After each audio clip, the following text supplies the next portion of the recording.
Pierre Moreau, père célibataire de 36 ans, s'arrêta sous la pluie battante pour aider une gendarme en panne sur l'autoroute A6 près de Lyon. Quand elle se retourna, son cœur s'arrêta. C'était Amélie Rousseau, sa fiancée qu'il avait quittée 10 ans plus tôt, 3 semaines avant leur mariage. Cette rencontre fortuite dans la tempête allait transformer 2 vies brisées en une famille extraordinaire, prouvant que parfois, les détours de la vie nous mènent exactement où nous devions aller. La pluie tambourinait impitoyablement sur le pare-brise de la camionnette Ford de Pierre Moreau. Ces essuie-glaces luttaient vainement contre l'averse diluvienne qui s'abattait sur l'autoroute A6 entre Lyon et Mâcon. Pierre plissait les yeux, fatigue après avoir récupéré sa fille Léa à l'école et l'avoir déposée chez sa grand-mère pour la soirée.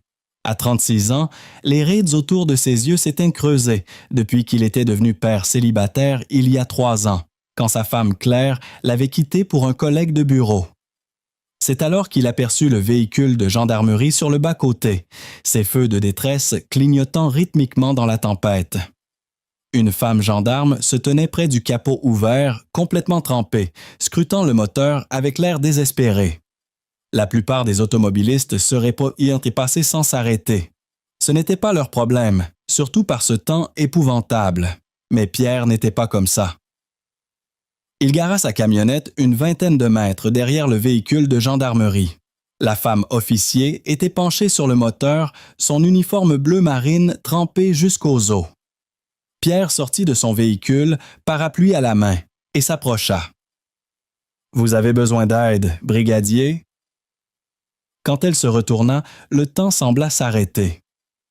Le parapluie faillit glisser des mains de Pierre, tandis qu'il regardait fixement un visage qu'il n'avait pas vu depuis presque 10 ans. « Amélie !» Le nom s'échappa de ses lèvres comme un murmure incrédule. L'expression professionnelle de la gendarme vacilla un instant. Ses yeux verts s'écarquillèrent de reconnaissance puis d'incrédulité. « Pierre Moreau !» demanda-t-elle, l'eau ruisselant sur son visage, rendant impossible de distinguer si des larmes s'y mêlaient. « C'est vraiment toi. » Amélie Rousseau avait été son amour d'université, sa fiancée, la femme qu'il avait quittée quelques semaines seulement avant leur mariage, prétextant qu'elle n'était pas prête pour l'engagement. La rupture l'avait anéantie, laissant des blessures qui avaient mis des années à cicatriser. « Qu'est-ce que tu fais ici? » demanda Pierre, se rapprochant automatiquement pour la protéger de la pluie. « Aux dernières nouvelles, tu étais à Marseille. » Le rire d'Amélie portait une note d'ironie amère. « Je suis revenu il y a 2 ans. J'ai rejoint la gendarmerie ici, après l'école de formation. » Elle désigna son véhicule. « Et maintenant, je suis coincé dans ce déluge avec une batterie morte. » Les instincts d'artisan de Pierre, formés sur les chantiers, se mirent immédiatement en marche. « Laisse-moi jeter un coup d'œil. J'ai des câbles de démarrage dans ma camionnette. » Pendant que Pierre s'affairait à remettre en marche son véhicule, ils échangèrent des versions abrégées de leur parcours de vie. Amélie avait tenté une carrière de mannequinat à Marseille qui n'avait jamais vraiment décollé. Après une série de déceptions, elle avait trouvé sa voie dans les forces de l'ordre et était revenue dans sa région natale.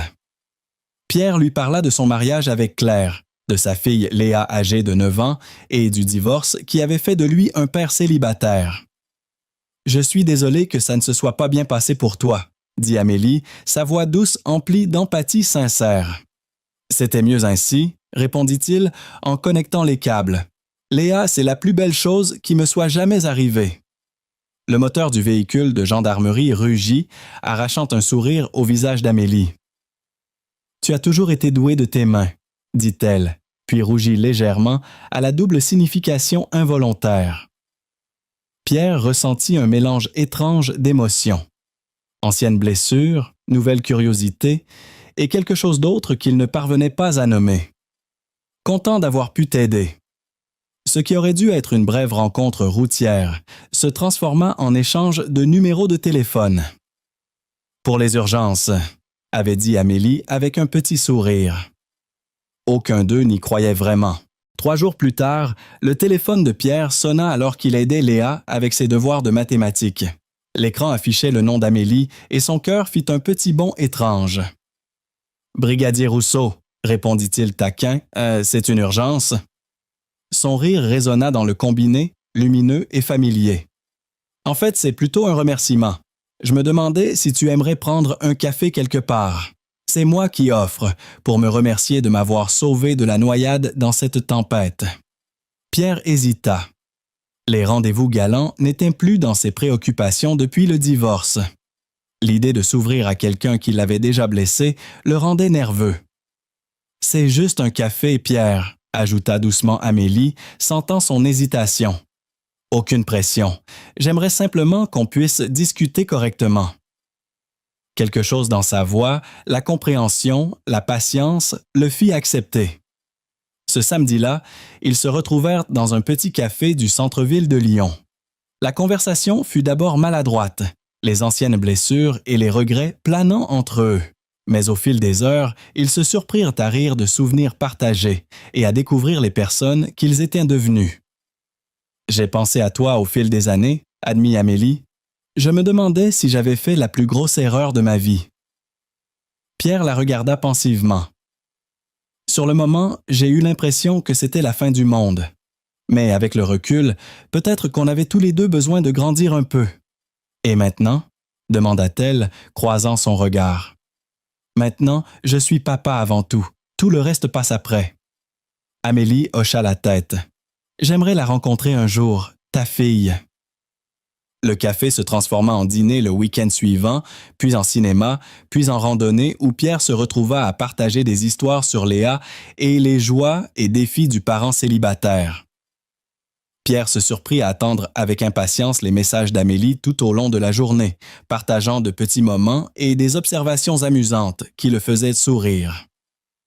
De son côté, Amélie commença à passer au chantier où travaillait Pierre, parfois en uniforme pendant sa patrouille, apportant du café et restant quelques minutes pour discuter.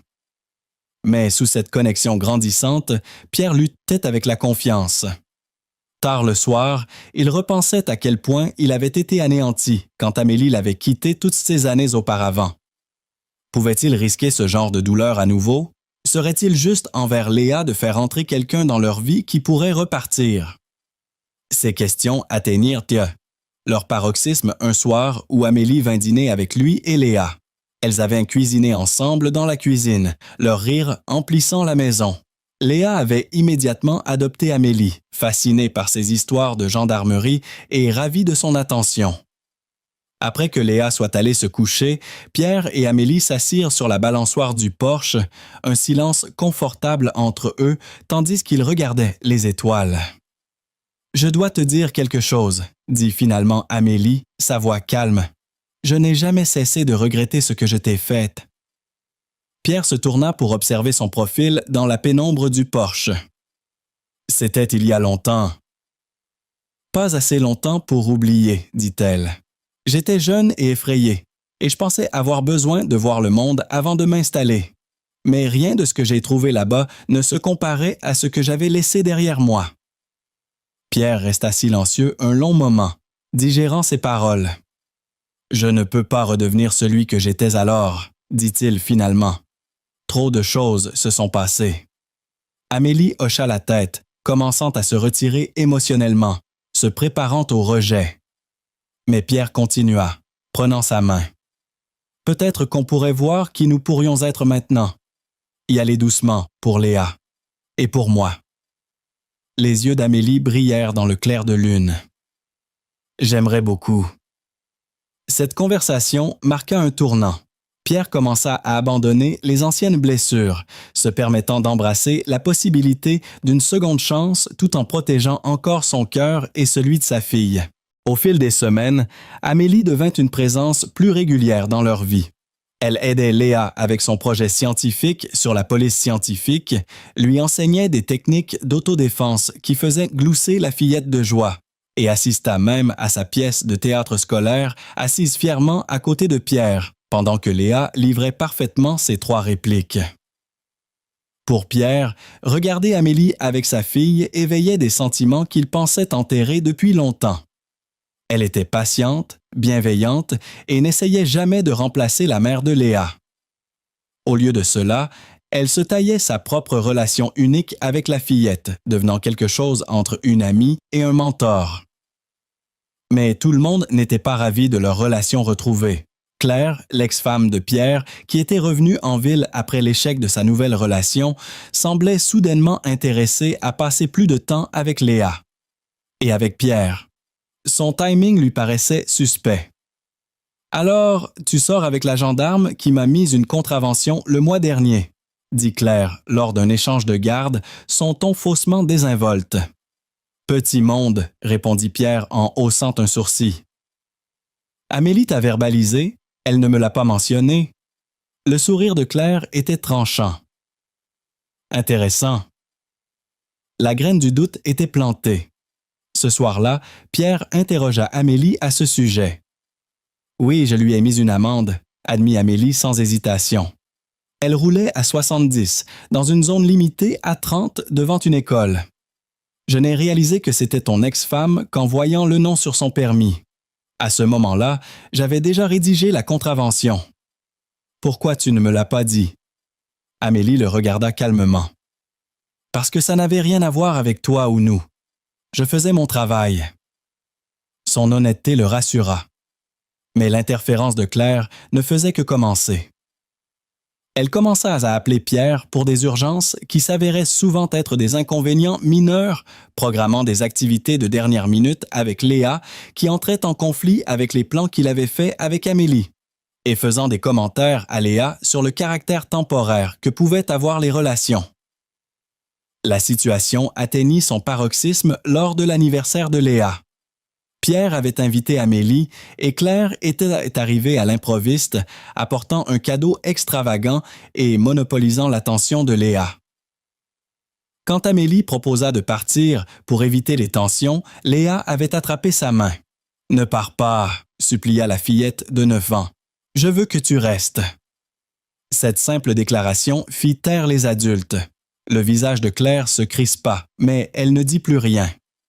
Après la fête, alors que Pierre et Amélie faisaient le ménage, il se retrouva à l'observer avec une clarté nouvelle. « Je suis désolé pour Claire, » dit-il. « Elle a été difficile dernièrement. » Amélie haussa les épaules. « C'est la mère de Léa. Elle fera toujours partie de ta vie. »« Oui, mais toi aussi tu deviens partie de nos vies, » dit doucement Pierre. « Si c'est ce que tu veux. » Amélie posa le sac poubelle qu'elle tenait et se tourna pour lui faire face entièrement. « Qu'est-ce que tu me demandes, se dit Pierre? » Il prit une grande inspiration. « Je te demande si tu es dans cette relation pour le long terme, parce que Léa s'attache, et moi aussi. » Les yeux d'Amélie se remplirent de larmes. « Je ne vais nulle part. Pas cette fois. Plus jamais si tu veux bien de moi. » Leur relation s'approfondit après cette conversation. Amélie commença à dormir occasionnellement après que Léa soit couchée. Ils développèrent une routine confortable, brunch du dimanche, soirée cinéma, randonnée de week-end. Pierre se surprit à penser à eux comme à une famille, bien qu'il gardât ses pensées pour lui, ne voulant pas précipiter les choses. Un dimanche matin, 6 mois après leur retrouvaille pluvieuse, Pierre regardait Amélie et Léa faire des crêpes ensemble dans sa cuisine de Villeurbanne. Amélie portait l'un de ses vieux t-shirts, ses cheveux châtains relevés en chignon désordonné, une trace de farine sur la joue. « Papa, regarde, Amélie m'apprend à faire sauter les crêpes !» cria Léa avec enthousiasme. « Attention, c'est plus difficile qu'il n'y paraît !» avertit Amélie avec concentration. Pierre les observait depuis le seuil, le cœur étrangement chaud. Cette femme, qui l'avait tant intimidé des années auparavant, était maintenant dans sa cuisine, riant avec sa fille, une expression de bonheur pur sur le visage. Leurs regards se croisèrent par-dessus la tête de Léa. Quelque chose passa entre eux, une reconnaissance silencieuse de ce qui était en train de changer, de ce qui était en train de devenir. « Papa, viens nous aider », appela Léa en tirant sur sa manche. « J'arrive, ma puce », répondit-il en s'approchant de ses 2 femmes préférées. Pour la première fois depuis des années, il se sentait chez lui quelque part. 6 mois après leur retrouvaille pluvieuse sur l'autoroute, Pierre se retrouva délibérément de retour au même endroit. Il avait demandé à Amélie de le rejoindre là après son service, prétextant un problème avec sa camionnette. Quand elle se gara derrière lui, l'inquiétude sur le visage, il se tenait au bord de la route avec un petit bouquet de fleurs des champs. « Qu'est-ce que c'est ?» demanda-t-elle, confuse mais souriante. « Ta camionnette a l'air d'aller très bien. »« Elle va bien, admit-il. Je voulais juste te ramener à l'endroit où notre histoire a recommencé. » L'expression d'Amélie s'adoucit quand elle accepta les fleurs. « C'est très touchant, mais tu aurais pu m'inviter à dîner comme une personne normale au lieu de m'inquiéter. » Pierre rit, prenant sa main et la conduisant à l'endroit exact où ils s'étaient retrouvés. « Amélie Rousseau, il y a 10 ans, je t'ai laissé partir parce qu'on était jeunes et effrayés et qu'on pensait avoir tout le temps du monde pour comprendre les choses. » Son souffle se coupa quand elle réalisa ce qui se passait.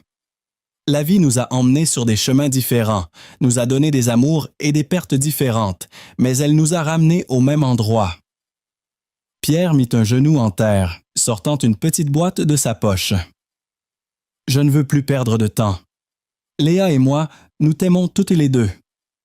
Veux-tu m'épouser et compléter notre famille? » Des larmes coulaient sur les joues d'Amélie tandis qu'elle hochait la tête, incapable de parler un moment. Quand elle retrouva sa voix, elle dit « oui », 1000 fois « oui ». Alors qu'ils s'embrassaient, une voiture passa, klaxonnant pour célébrer la demande en mariage évidente qui se déroulait sur le bord de la route. Ils rirent tous les deux, se tenant l'un l'autre au même endroit où, des mois plus tôt, un simple acte de gentillesse avait rouvert une porte qu'ils pensaient fermer pour toujours. Les fiançailles ne furent pas sans complications. La réaction de Claire fut prévisiblement amère et elle menaça de demander la garde exclusive de Léa, prétendant que l'historique relationnel instable de Pierre faisait de lui un parent inapte.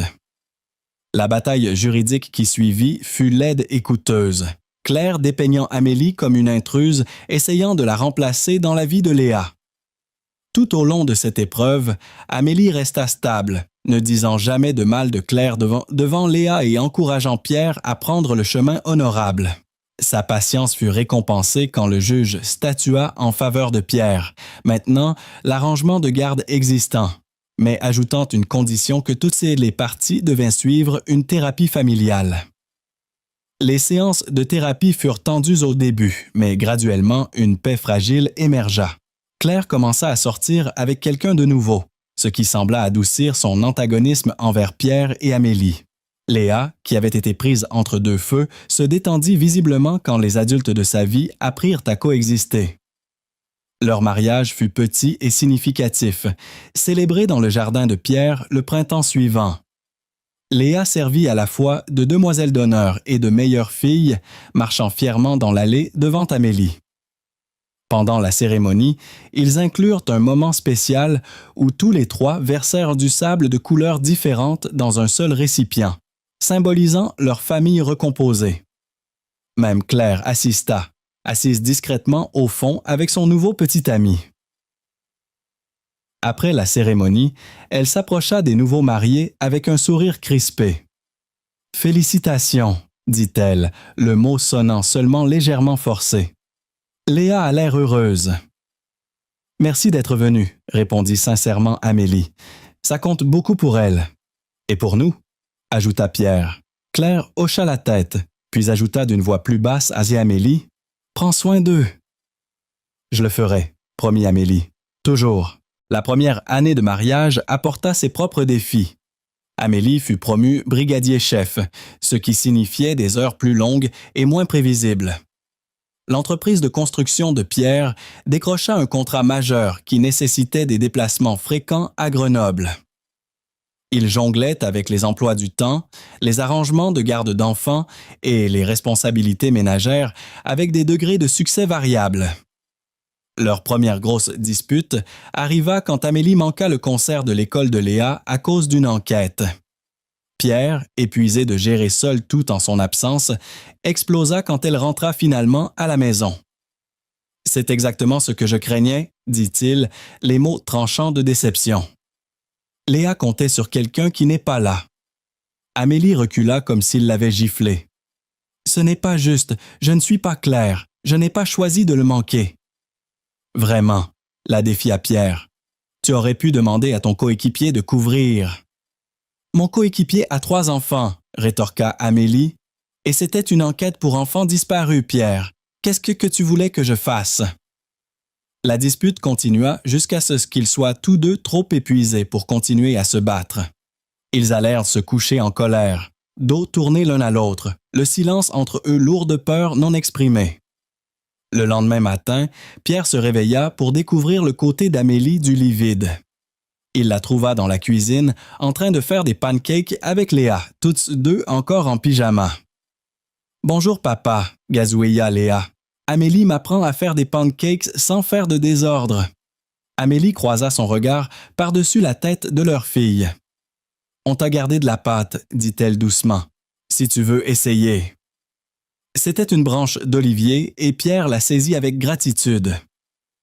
Plus tard, après que Léa soit partie à l'école, ils vraiment parlèrent, de leurs attentes, leurs peurs et les compromis inévitables de construire une vie ensemble. « Je ne suis pas parfaite, » admit Amélie. « Je vais me tromper parfois, mais j'ai besoin que tu crois que je fais de mon mieux, que je ne vais pas m'enfuir quand les choses deviennent difficiles. » Pierre hocha la tête, prenant ses mains dans les siennes. « Et j'ai besoin d'arrêter de te comparer à Claire ou à la version idéalisée de toi que j'ai portée toutes ces années.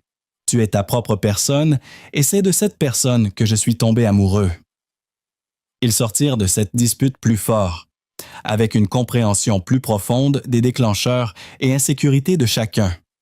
Ils établirent de nouvelles routines et des plans de secours, apprirent à communiquer plus clairement sur leurs besoins et firent un effort conscient pour prioriser leurs relations aux côtés de leurs autres responsabilités. 2 ans après leur mariage, ils décidèrent d'essayer d'avoir un bébé. La décision ne fut pas prise à la légère. Léa avait maintenant 11 ans et ils s'inquiétaient de comment elle s'adapterait à ne plus être enfant d'unique. Ils l'inclurent dans la conversation, demandant ses pensées et adressant ses préoccupations.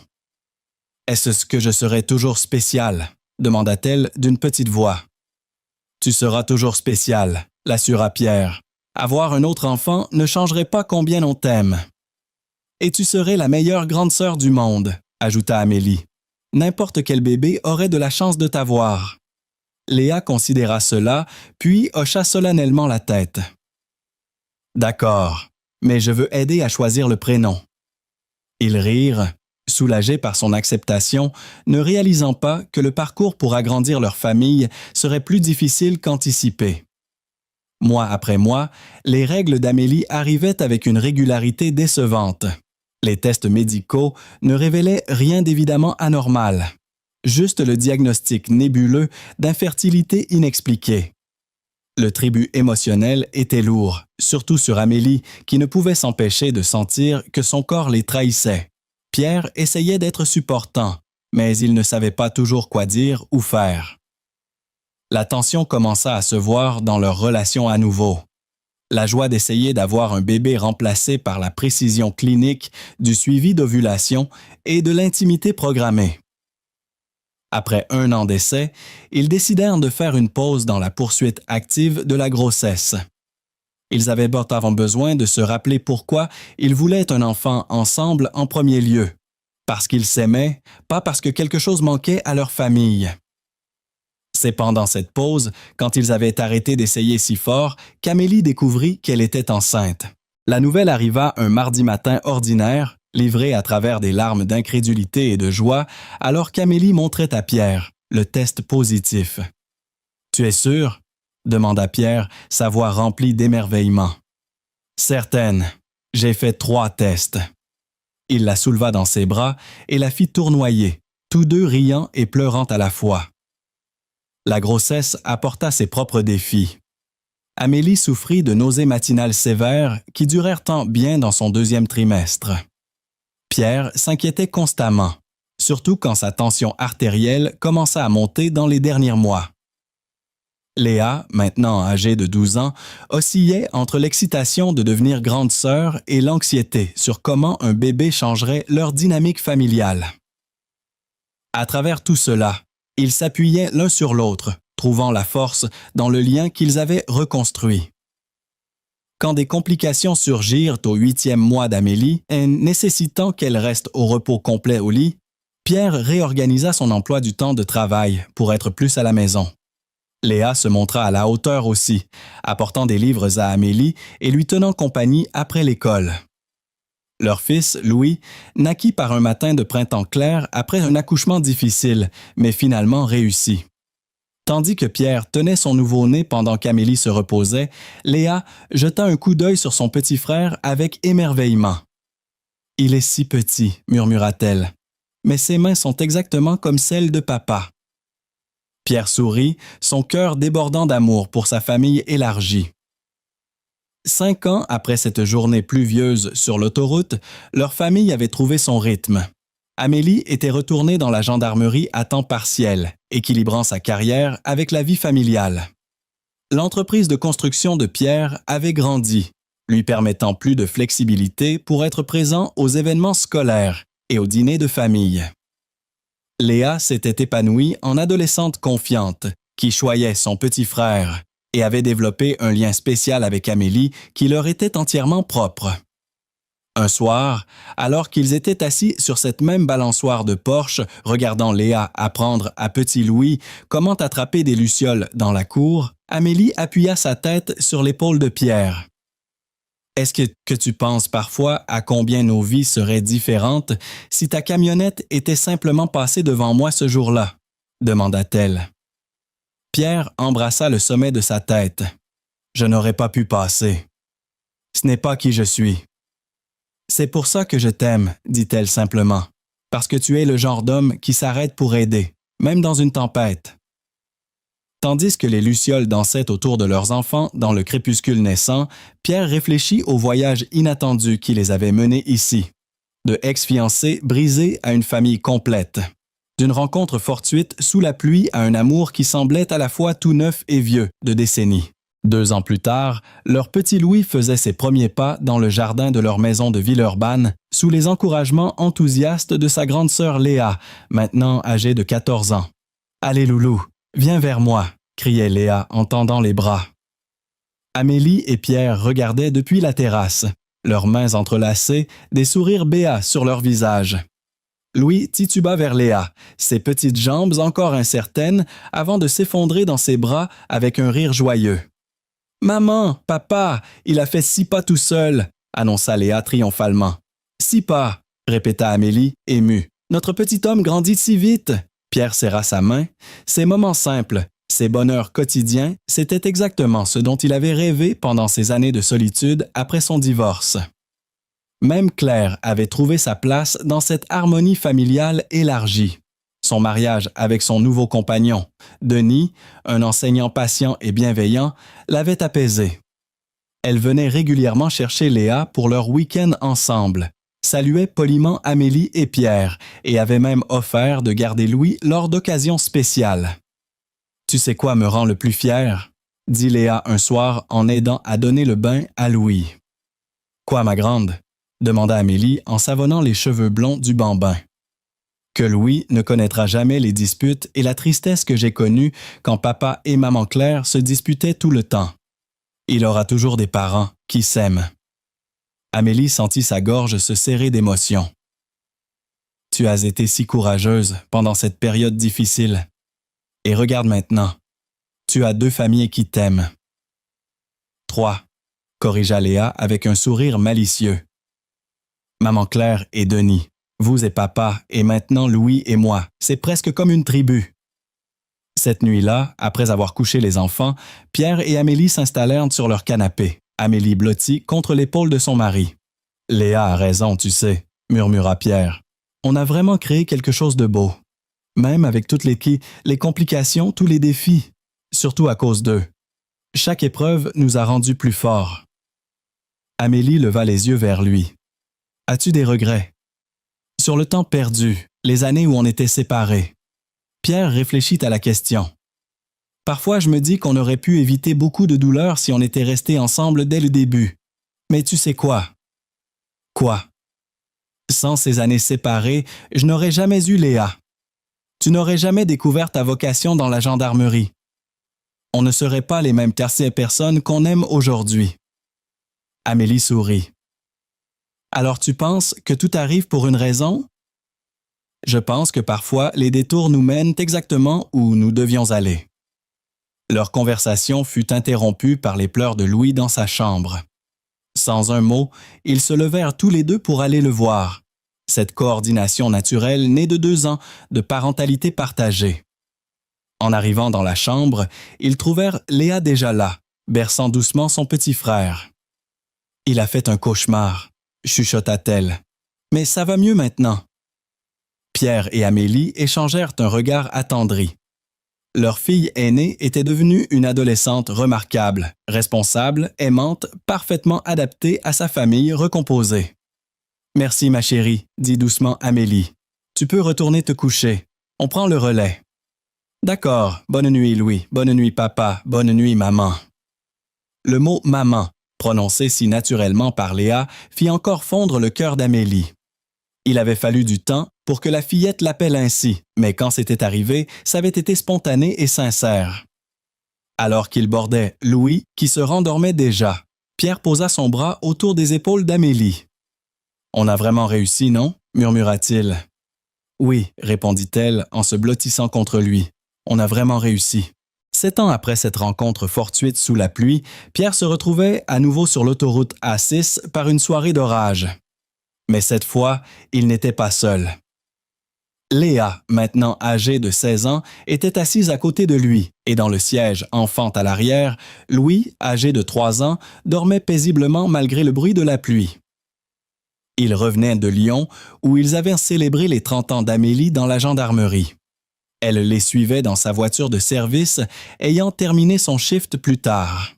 « Papa, regarde, » dit Léa en pointant vers le bas-côté, « mais il y a quelqu'un en panne. » Pierre vit effectivement une voiture arrêtée, feu de détresse allumé. Sans hésiter, il mit son clignotant et se dirigea vers l'accotement. « Tu ne changes jamais, » dit Léa avec un sourire affectueux, toujours prêt à aider les gens. « C'est comme ça qu'il a rencontré maman Amélie, » marmonna Louis depuis son siège, pas tout à fait endormi. Pierre sourit. « Exactement, Zéti, mon bonhomme. » Il sortit sous la pluie, parapluie à la main, et s'approcha du véhicule en panne. C'était un jeune homme d'une 20aine d'années, visiblement stressé, qui tentait de démarrer sa voiture. « Besoin d'aide ?» proposa Pierre. « Oh, merci. Je crois que c'est la batterie. Je suis censé récupérer ma fiancée au travail dans 1 heure. » Pierre retourna à sa camionnette chercher ses câbles de démarrage, trouvant Amélie qui s'était arrêtée derrière eux. Elle sortit sous la pluie, uniforme impeccable malgré l'averse. « Une autre âme en détresse ?» demanda-t-elle avec amusement. « Ça te rappelle quelque chose ?» répondit Pierre en l'embrassant rapidement. Ensemble, ils aidèrent le jeune homme à redémarrer sa voiture. Il les remercia chaleureusement avant de reprendre la route. « Vous formez une belle équipe, » dit Léa quand ils furent remontés en voiture. « Et vous savez quoi? Cette histoire, celle de comment vous vous êtes retrouvés, ça va être parfait pour mon exposé français sur les histoires d'amour extraordinaires. » « Notre histoire n'est pas si extraordinaire, » protesta modestement Pierre. « Papa, » dit Léa en le regardant sérieusement, « vous étiez fiancés, vous vous êtes séparés pendant 10 ans, vous vous êtes retrouvés par hasard sous la pluie, vous avez reconstruit votre amour, créé une famille, surmonté tous les obstacles. Si ça c'est pas extraordinaire, je ne sais pas ce qu'il est. » Amélie se pencha depuis la voiture de service pour parler à travers la vitre baissée. « Elle a raison, tu sais, on devrait écrire un livre. » « Ou faire un film, » ajouta Louis, maintenant complètement réveillé et excité par l'idée. Alors qu'il reprenait de la route, Pierre réfléchit aux paroles de sa fille. Peut-être que leur histoire était extraordinaire, après tout. Pas à cause des coïncidences dramatiques ou des obstacles surmontés, mais à cause de quelque chose de plus simple et de plus profond. Ils avaient choisi de donner une seconde chance à l'amour. Ils avaient choisi de faire confiance, malgré les blessures passées. Ils avaient choisi de construire ensemble, pierre par pierre, une famille solide et aimante. Ce soir-là, après avoir couché les enfants, Pierre et Amélie s'assirent sur leur terrasse, regardant les derniers nuages d'orage se dissiper dans le ciel de Villeurbanne. « À quoi tu penses ?» demanda Amélie, remarquant son expression pensive. « À nous, à ce chemin qu'on a parcouru, à tous ces choix qu'on a faits qui nous ont menés ici. Des regrets ?» Pierre la regarda, cette femme forte et belle qui était devenue sa partenaire dans tous les sens du terme. Puis il regarda vers la chambre de leurs enfants, où Léa aidait probablement Louis à s'endormir en lui racontant une histoire. Aucun regret, juste de la gratitude. Pourquoi? Pour cette nuit pluvieuse qui t'a remise sur mon chemin. Pour ton courage de rester malgré mes peurs. Pour la famille qu'on a construite ensemble. Pour tous les orages qu'on a traversés et qui nous ont rendus plus forts. Amélie prit sa main, ses yeux brillants d'émotion. « Tu sais ce que j'aime le plus dans notre histoire? Quoi? C'est qu'elle prouve que l'amour véritable peut survivre à tout. Aux erreurs, aux séparations, aux doutes, aux épreuves. Et qu'il en ressort plus beau, plus profond, plus authentique. » Pierre porta sa main à ses lèvres et l'embrassa doucement. « Je t'aime, Amélie. Aujourd'hui plus qu'hier, moins que demain. Moi aussi je t'aime, Pierre, pour toujours. » Quelque part dans la maison, Louis se mit à pleurer. Sans un mot, ils se levèrent tous les deux pour aller le consoler, leur cœur empli de cette joie simple et profonde d'être exactement là où ils appartenaient, ensemble. Chers spectateurs, l'histoire de Pierre et Amélie nous enseigne que les plus belles histoires d'amour ne sont pas celles qui commencent parfaitement, mais celles qui survivent aux tempêtes. Parfois, nous devons nous perdre pour vraiment nous retrouver. Parfois, un simple geste de bonté sous la pluie peut changer le cours de toute une vie. Pierre aurait pu passer son chemin ce jour-là, mais il s'est arrêté parce que c'est qui il était, un homme bon qui aide les autres. Cette bonté a rouvert une porte qu'il pensait fermée pour toujours. Leur histoire nous rappelle que l'amour véritable mérite toujours une seconde chance, que les familles les plus solides sont celles construites avec patience et compréhension, et que parfois, les détours de la vie nous mènent exactement où nous devions aller. Si cette histoire vous a touché, partagez-la avec ceux qui croient encore aux secondes chances. N'oubliez jamais que votre gentillesse peut changer une vie, peut-être même la vôtre.